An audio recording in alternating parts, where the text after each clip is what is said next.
Welcome to another deep dive with us. Today we're taking a trip into the world of luxury retail. Ooh, fun. Yeah, and we're going to be using the Harrods website as our source material. Sounds good. So I've been poking around a bit, just getting familiar Yeah. with the layout and everything. And one thing that really jumps out at you right away Yeah. is the emphasis they put on brands. Right. Like right there on the homepage, you've got featured brands, Yeah. trending brands. And we're not talking, just your everyday department store names here. Yeah, no. We're talking like Bottega Veneta, Right. Christian Louboutin, Mm-hmm. Jacobus, For sure. some real heavy hitters in the luxury world. It's interesting, though.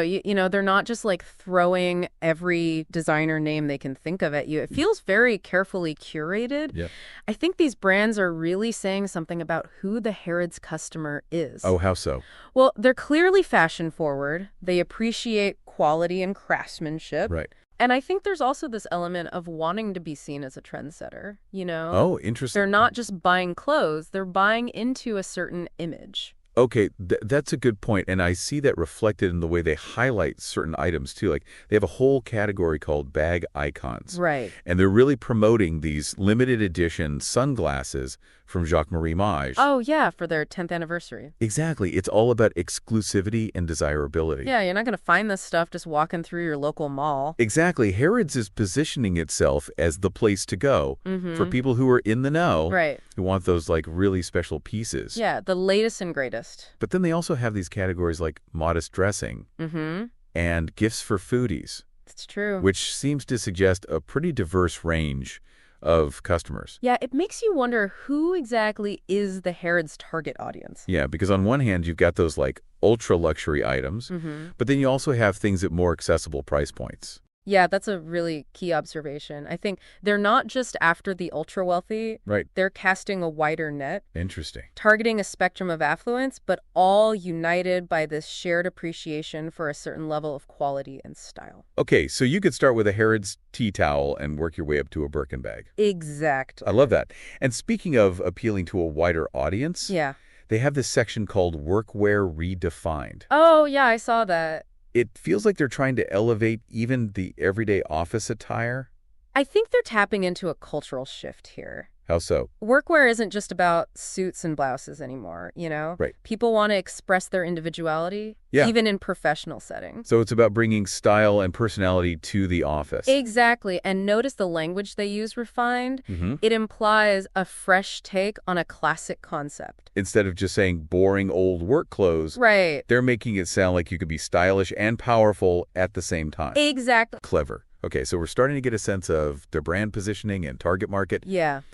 But I'm noticing something else here. Oh, what's that?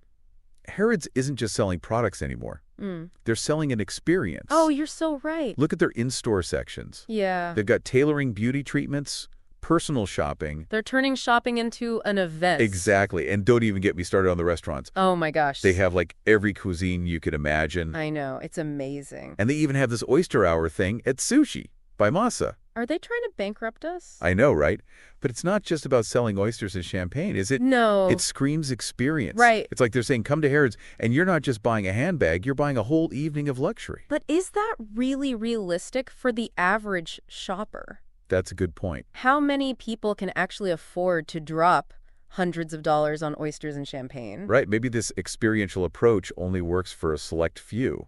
Yeah, are they alienating customers who are looking for more value-driven options? That's true. It does feel a bit exclusive, Mhm. but maybe that's the point. Maybe that's part of the allure. Yeah, it's a delicate balancing act. Right. They need to create a sense of aspiration without making it feel completely unattainable. Okay, so let's unpack this idea of Harrods as a luxury brand a bit further. Okay. What specifically on the website makes it feel so luxurious, besides the designer names and fancy restaurants? Well, even just the website design itself is part of the experience. Oh, yes. It's very clean and elegant with high-quality photography. Yeah. And even the way they describe the products. Oh, yeah. Instead of just saying black bag, they'll use terms like structured leather tote with palladium hardware. It sounds much more sophisticated. Right. But what impact does that kind of language have on the customer, do you think? Are they trying to make people feel intimidated or just elevated? I think it's about creating a sense of aspiration and desire. They're tapping into the emotional aspect of luxury, Mm-hmm. the feeling of owning something special, something that sets you apart. Right. And it plays into our natural inclination towards beautiful things, well-crafted things. Like they're not just selling a product, they're selling a lifestyle. Exactly. And they reinforce that with their latest stories section. Oh, yeah. With articles like the SS25 Trends to Know and Best Niche Fragrances for Men. These articles position Harrods as a tastemaker, Mm-hmm. an authority on what's stylish and desirable. So it's not just buy this, buy that. It's more like Right. be inspired, be informed to be part of the Harrods world. Exactly. They're creating a community almost. That's a great way to put it. Harrods is selling more than just products. Yeah. They're selling membership to an exclusive club. Interesting. This idea of Harrods as an exclusive club. Yeah. It's intriguing. Mm-hmm. But how do they manage to maintain that feeling of exclusivity online? Right. Where anyone can just, browse the website. That's a good question. Yeah. I think part of it goes back to that carefully curated brand selection, Mm-hmm. the high-quality photography, Right. the language they use. Yeah, and we touched on the latest stories section earlier. Right. But it's more than just a blog, isn't it? Oh, absolutely. It feels very strategic. Yeah, the topics they choose, the way they present the information, Mhm. it all reinforces that brand image. Like that article on the SS25 Trends to Know. Yeah. They're really positioning themselves as a fashion authority there. Right, they're guiding their customers' choices, Mhm. shaping their perceptions of what's stylish. It's like having a personal stylist from Harrods, Exactly. except this one is free. Right. But wouldn't that make some customers feel pressured to conform to these trends? That's an interesting point. What if they just want to browse and find their own style? I think it's more about inspiration than prayer. Okay. They're offering ideas, sparking creativity, Mm-hmm. helping people discover new possibilities. And it's not just about fashion either. Right. They have articles on beauty, lifestyle, food. It's about creating a whole world around the Harrods brand. Yeah, that article on best niche fragrances for men. Oh, yeah.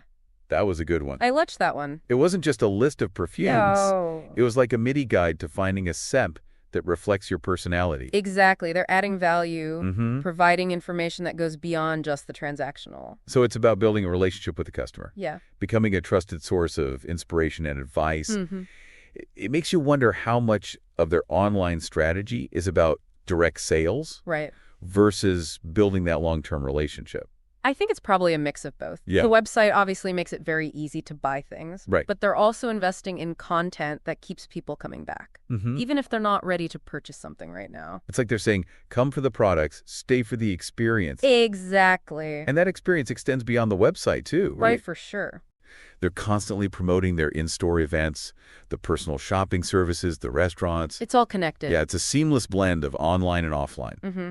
They're creating a 360-degree brand experience. Wow. Encompassing every aspect of the customer journey. So it's not just a website. No. It's a portal to a whole Harrods world. I like that. And that world feels pretty alluring, I have to say. It does. This deep dive is making me see Harrods in a whole new light. They're a great example of how a traditional retailer can adapt to the digital age without losing their heritage or their core values. But how do they ensure that this digital experience doesn't feel generic? Right. Because there are a lot of luxury retailers online these days. Yeah, how does Harrods stand out? Yeah. I think it goes back to that feeling of exclusivity, of belonging to a special club. Right. They achieve that through a combination of factors. Like what? Well, the curated brand selection, the high-quality content, Right. the emphasis on experiences. And they're not afraid to be a bit playful, too. Oh, yeah. I mean, oyster hour at a high-end sushi restaurant. It's a little over the top, Yeah. but it's definitely memorable. It's about creating a sense of theater, Right. of drama. Luxury isn't just about practicality. It's about indulging the senses, creating a world of fantasy and desire. So they're appealing to our emotions. Yes, our experts making us feel like we could be part of that world, even if it's just for a few hours. And that's a powerful thing. It is. Especially in a world where we're constantly bombarded with information and choices. Brands that can connect with us on an emotional level. Yeah, Those are the ones that stand out. absolutely. This has been so insightful. It has. It's amazing how much we can learn about a brand just by exploring their website. It's like a window into their soul, Ooh, I like that. revealing their values, their aspirations, their understanding of their customer. Before we move on to the final part of our deep dive, Okay. where we'll look at the bigger picture of luxury retail and where it's headed, I want to pause and bring you, our listener, into the conversation. Good idea. What's your take on Harrod's online approach? Yeah. What resonates with you? What surprises you? What do you think their strategy tells us about the future of luxury retail? Head to our website or social media channels Yeah. and share your thoughts. We can't wait to hear your perspective. All right, so we've really been digging into the specifics of what Harrods is doing online, Yeah. but I think it's time to kind of zoom out a bit, Okay. Look at the bigger picture. Yeah. What does their success, their evolution, tell us about the future of luxury retail as a whole? Well, I think Harrods is a really great example of how those lines between online and offline are blurring. They've Right. really created this ecosystem where every touch point, the website, the store, the events, Right. it all reinforces their brand identity. And it seems like they're capitalizing on the fact that luxury consumers today, Yeah, they want more than just products. it's true. They want experiences. They want to feel like they're part of something. Exactly. You're not just buying a handbag at Harrods. Right. You're buying into a lifestyle. It's that whole idea of like retail is theater. Right. And they're offering those personalized services, those exclusive dining experiences. Even that oyster hour. It's all about creating memories, not just transactions. But wouldn't that make luxury even more inaccessible to most people? I mean, not everyone could afford to fly to London for a personal shopping experience Right. and a Michelin-starred meal. That's true. So how do they reconcile that? Well, I think they're using their online platform to cultivate that sense of community, that feeling of belonging, Okay. even for people who can't physically visit the store.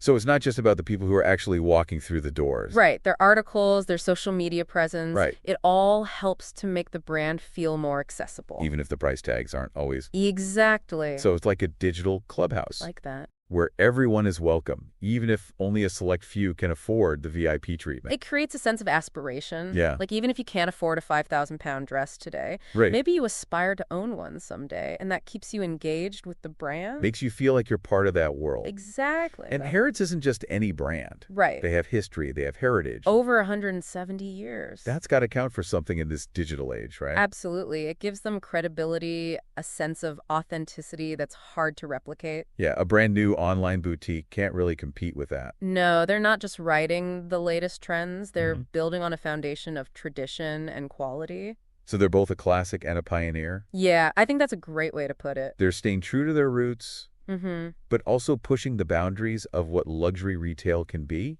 And I think that's the key takeaway here. With that, The future of luxury retail isn't just about selling expensive things. okay. It's about creating a world that people want to be a part of. Yeah. Whether that's physically or digitally. So it's about storytelling, Mhm. connecting with consumers on an emotional level. Offering something truly exceptional. And Harrods is proving that it's possible to do all of that Yeah. while still staying true to your core values and heritage. It's a remarkable feat.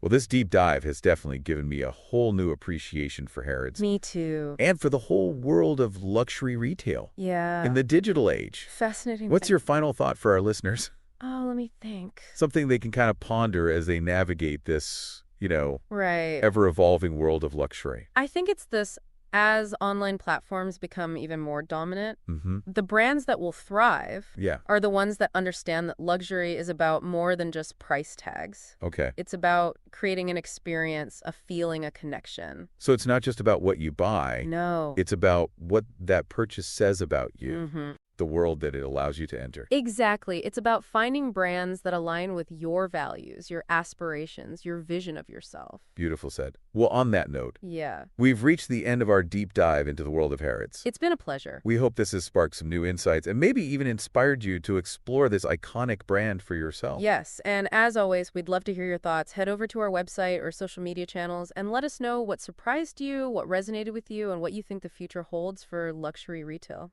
Until next time, keep exploring, keep questioning.